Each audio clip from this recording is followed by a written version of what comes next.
A deadly virus breaks out on an expedition cruise ship. Passengers die, ports refuse docking, and investigators start asking one strange question. Were birdwatchers the ones who brought it on board? By the end of this video, you will know exactly what happened on the MV Hondius, how birding became part of the story, and whether there is any real risk of this becoming the next global outbreak. Stick around, because this is where headlines have been getting it wrong. But first, if you love uncovering the hidden science behind wildlife stories, hit subscribe right now. This channel finds the knowledge most nature coverage misses, and you will want to catch every update on this developing situation. Let us start at the beginning. On April 1st, 2026, the MV Hondius, an expedition cruise ship operated by Oceanwide Expeditions, departed from Argentina. Its itinerary was the kind most people only dream about, a voyage across the South Atlantic with stops around Antarctica and remote islands. For the passengers on board, this was supposed to be the trip of a lifetime. But by April 11th, something was wrong. A 70-year-old Dutch passenger died on board. At the time, Hantavirus was not suspected. The cause of death was unclear, and the ship continued its journey. Over the next 2 weeks, passengers began disembarking at various ports of call, including the remote island of St. Helena between April 24th and 26th. It was during this period that the first victim's wife collapsed while traveling and died on April 26th. Authorities later determined that her death was likely linked to the same cause as her husband's. Then came the moment that triggered an international response. On April 27th, a British passenger was medically evacuated to South Africa. That person was later confirmed to have hantavirus. Suddenly, the pieces started falling into place, and health authorities realized they had a potential outbreak on their hands. By May 2nd, the World Health Organization was formally involved. Ports in multiple locations refused to let the ship dock. Passengers remaining on board were placed under monitoring. On May 4th, multiple suspected cases were identified, with several deaths reportedly linked to the outbreak. On May 7th, the WHO confirmed broader international contact tracing was underway.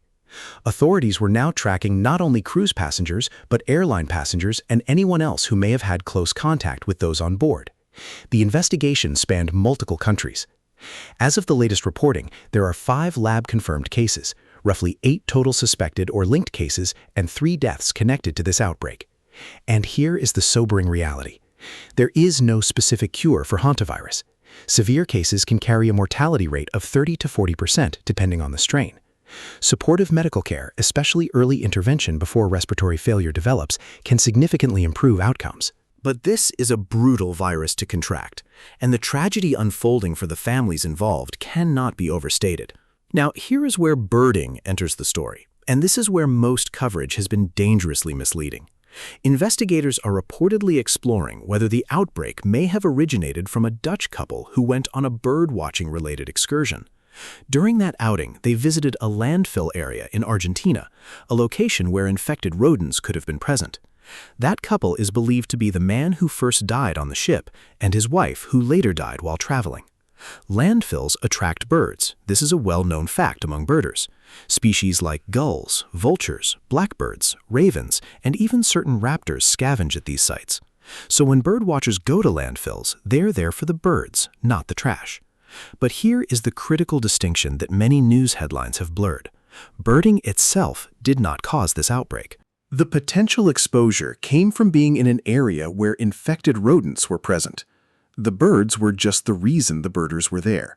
The vector, the actual source of the virus, was the rodents. Now, it is important to emphasize that this origin story has not been 100% confirmed. It is a leading theory, not a settled conclusion. Investigators are still working to trace the exact source of the infection. But even if this theory holds up, the takeaway is not that birdwatching is dangerous. The takeaway is that spending time in environments with heavy rodent populations, especially in closed or poorly ventilated spaces, carries a risk that applies to anyone, birder or not. But if you miss the next part, you miss the real reason this matters. The strain of hantavirus involved in this outbreak is the Andes strain. And the Andes strain is notable for one very specific reason. It is the only hantavirus strain with rare documented cases of human-to-human transmission after prolonged close contact. That changes the risk profile significantly. Most hantaviruses spread exclusively from rodents to humans. You cannot catch them from another person. But the Andes strain has shown in rare circumstances that it can transmit from person to person, usually after extended periods of close contact in confined settings. Think of a household where someone is already sick, or in this case, the close quarters of a cruise ship cabin. This is likely why health authorities moved so quickly once the strain was identified. Human-to-human transmission, even if rare, complicates containment. It also explains why some of the headlines have felt so alarming. But here is the important caveat. The human-to-human transmission associated with the Andes strain does not resemble the airborne spread of something like COVID-19. It requires sustained, close contact. It is not the kind of virus that spreads easily through casual encounters, shared air on a bus, or brief conversations.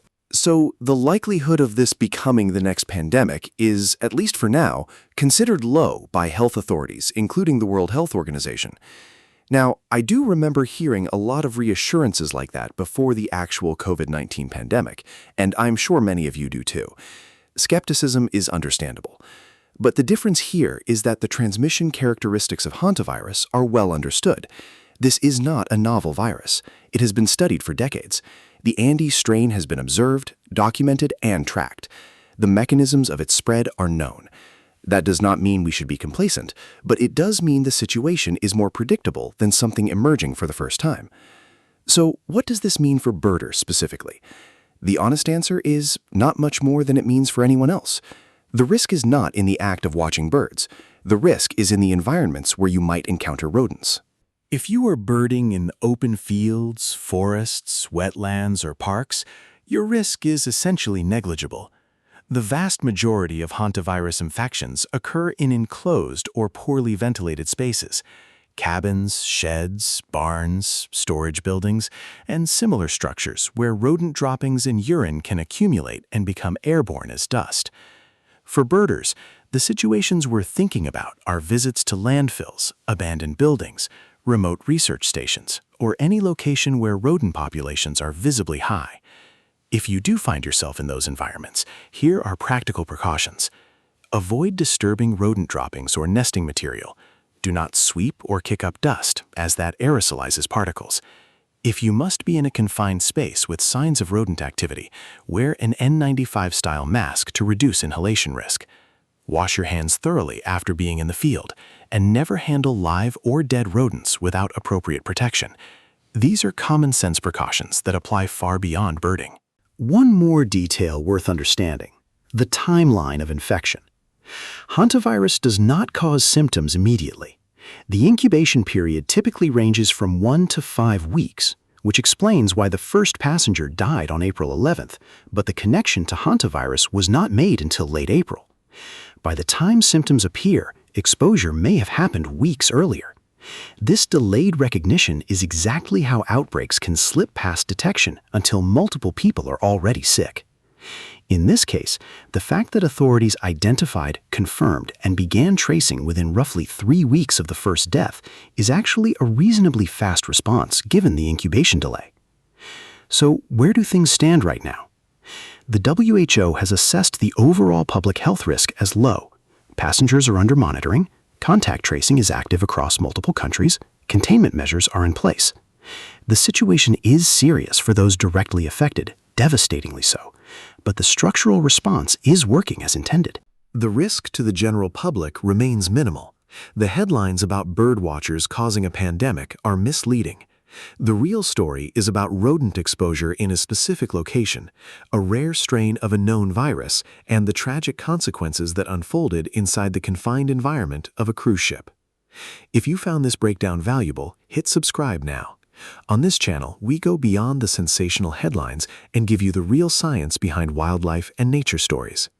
There will be more updates on this situation as investigations continue, and you will want to be here for those. Thanks for watching, and I will see you on the next one.